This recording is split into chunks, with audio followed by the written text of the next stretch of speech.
Hi guys, today I would like to address excuses.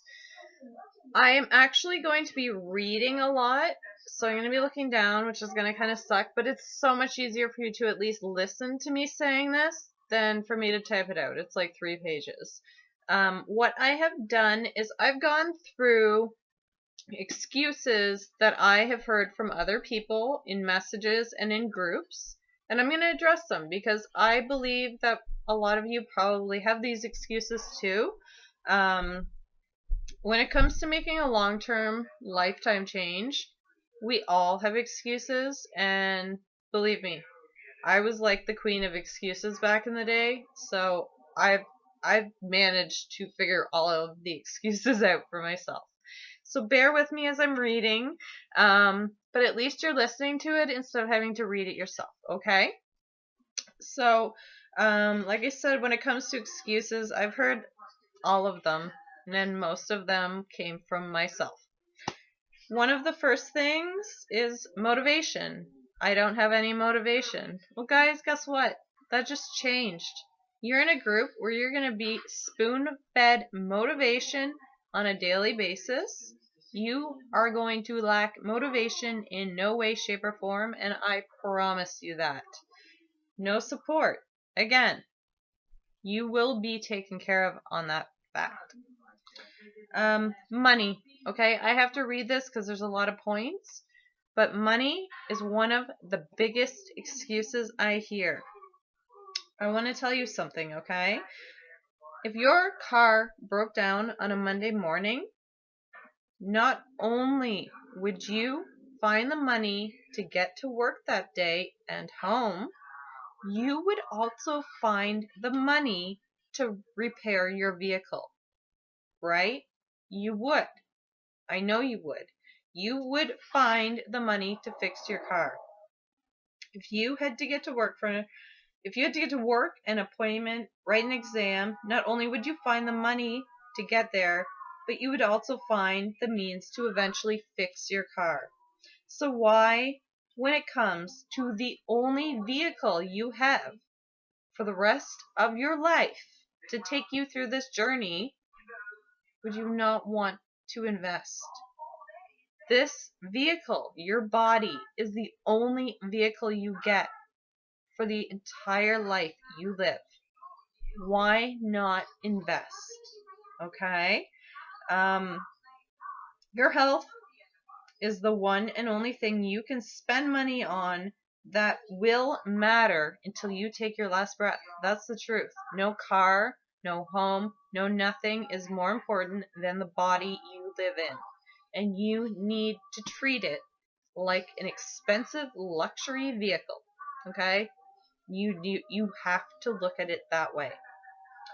No time. I hear this excuse so often it's not funny from mothers who have children, from people who work full-time, part-time jobs. Michaela, I know you're working an extreme amount of time right now.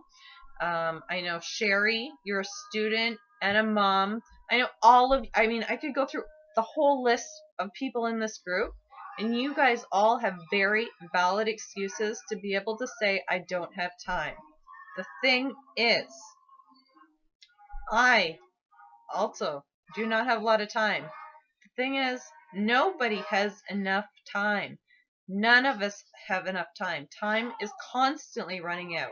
We wake up, we brush our teeth, we eat our breakfast, and before we know it, we're going to bed. That is the honest to God truth. Nobody has time. You have to make it. You have to make time. If your children need to sit on a couch while you do your workout, you do it. If you need to go to bed a half an hour early the night before so you can get your workout in before work, you do it. You have to master that excuse. You have to. What I do to find time for my workout is I tell myself every morning at 10 a.m. I have a meeting. A very serious, important meeting that I cannot miss. 5 days a week.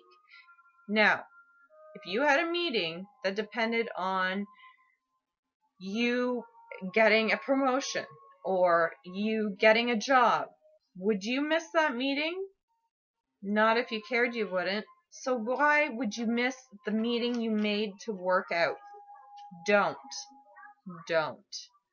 Biggest mistake. Make that meeting, schedule in a time, talk to your spouse, talk to whoever you need to, and find that time.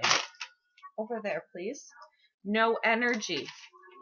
This is a huge excuse I hear all the time. I hear it so much, and it kills me to hear this, because the thing is, working out is what's going to give you energy.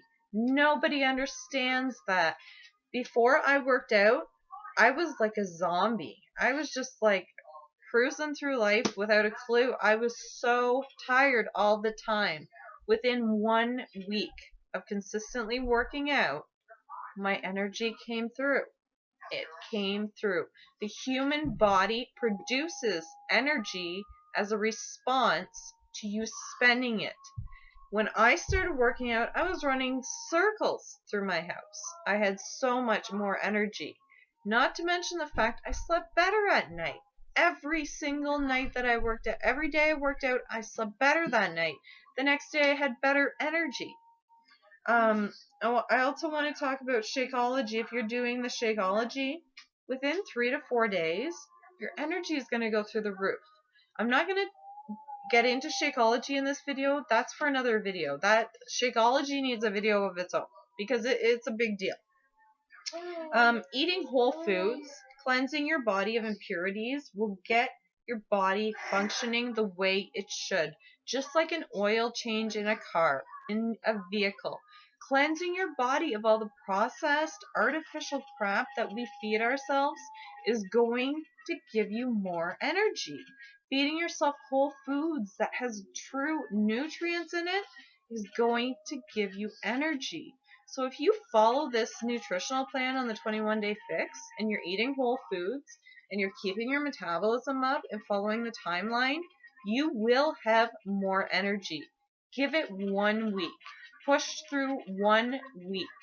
And I am telling you, you are going to find energy you did not know existed. This is one of my favorites, genetics. Now, if you've known me personally, some of you do, you know my father, he is a big guy. He has always been a big guy. My mom is your classic yo-yo dieter. She'll do a fad diet and drop 20 pounds. Next thing you know, she's right back where she started. Genetically, I am not set up to be a size 2. I'm not set up to be a size 6. I don't know what I'm set up to be, because the thing is about genetics, yes, there are families where the mom and dad, the grandparents, everyone in the family is big. Everybody in the family has a tendency to be overweight. But the thing is it genetics or is it habits? Is it the way you were raised and the way your parents were raised? Taught finish all the food on your plate. Being taught grab whatever's easy. Is it really genetics, or is it actually the behavior you've been taught? I've learned that I'm not predisposed to being overweight. It's the fact that I grew up watching people cook meals that were quick and easy and fast, and they had nothing good in them. And that's what makes people gain weight. And I never realized that. It's not genetics. It's how I was raised, and it's all I know. So breaking that cycle is going to provide the next generation to follow you. If you have children, if you have a spouse, anybody, you don't know who's watching you. You're going to break a cycle for an entire generation. That's a big deal, man. That's a huge deal. My kids are going to grow up knowing that a whole wheat pita is a quick, easy snack. Not a donut. Not all the crap that my parents gave me. Sorry, but it's the truth. Another thing I've heard this a lot. I've tried everything else. I've tried all the workouts. I've tried all the diets, and it never works. Well, guess what? You haven't tried this because you wouldn't be in this group right now if you had. Right? Right. It's too late. Don't ever say it's too late. It's never too late. I have seen people in their 50s, 60s, and 70s make huge lifestyle changes through workshops and conferences I've been to. It is never too late. You cannot throw in the towel unless you've tried wiping the sweat from your forehead with it first. Know that. I deserve a treat. That is an excuse many of us harbor. Many of us harbor that excuse. I deserve a treat. I worked hard. I did a good job today. I want a treat. Guess what? You can go get your nails done. You can treat yourself to a pedicure. Buy a book. Buy a candle. Buy a new perfume or lipstick. There are so many ways you can treat yourself without shoving food in your face. So many ways. Not enough space. I'm going to tell you something. I have an entire group, 1,200 kids, not kids, but young adults, who are all students who I coach. And that is a huge factor for them. They're living in residence, in dorms. They're living on campus. They don't have a lot of space. They have like 4 by 4 feet. Well, guess what? In this workout, you don't need any more than that. You don't. You don't need a lot of space. In my old condo where I lived when I first started working out, I had no room. No room at all. My kids had to sit on the couch and do something quiet while I worked out. I had 4 by 4. That was my space. And I worked that space. I worked that space. I made it happen. You can find room. And that is pretty much all the biggest excuses I hear. I want to hear some other excuses from you guys, though. Things that have held you back. Things that have kept you from doing this. I know some of you have injuries. Some of you have health issues. Those are not excuses. Those are valid reasons. And we can work through them. And as your coach, one-on-one, I will do that for you. We can do that. So I want to know from you guys, what are your biggest excuses, and are those excuses bigger than your reason? Are they bigger than your reason? Yes or no?